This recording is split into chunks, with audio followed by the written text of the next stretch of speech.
let's move on to the Panthers, who maybe in one of the bigger splashes of today are bringing in QB competition for Bryce Young and Kenny Pickett.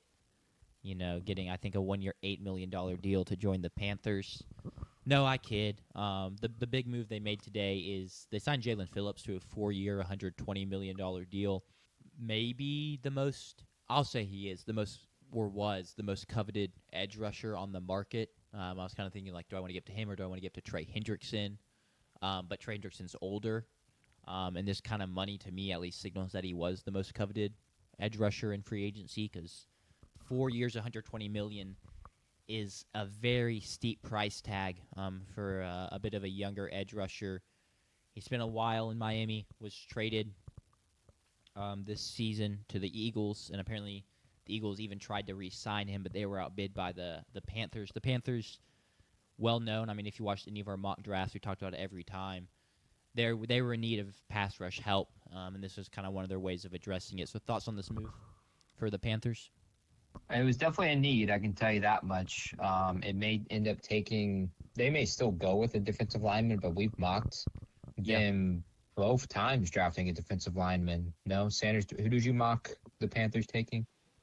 I had him take C.J. off the top of Allen, your head? linebacker from Georgia. Okay. But I had them taking Yeah, go ahead. Keldrick Falk last week. They had the third least sacks in the NFL last year with just 30. They had the second least pressures, 93, and the fifth least hurries, 38. This is a team that struggled getting after the passer. Their leading sackers were Derek Brown, basically a defensive tackle, and their best defensive lineman, and then Gig'em, Nick Scorton had 5 sacks as well. But other than that, they had no sack production. So, like, Jaelan Phillips is getting paid the bag, and he's going to be expected to produce to that bag as well. So the pressure is immediately on him there. And I'm curious to see if he will give that for them.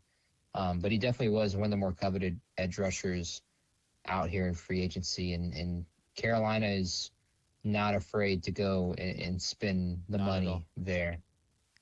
Yeah, I mean, I like the move personally. I mean, the price tag is a little scary, but edge rusher is just one of the most important, one of the most coveted, one of the most just valuable positions. So if you want, a high caliber edge rusher in free agency, you're gonna have to pay to get it, and they did. Like we said, you're addressing a need while doing so. So you can't really hate the move, even if maybe the price tag once again feels a little steep. Anything else we want to talk about with them? Other moves, I know I talked about the Kenny Pickett move. They brought him in to be a backup to Bryce Young. Given Bryce Young's kind of minor durability issues, wouldn't it be surprised to see Kenny Pickett suit up for a game or two and start? Feels like Bryce Young is good to kind of have a 2-game stretch where he's a little banged up and maybe misses some time.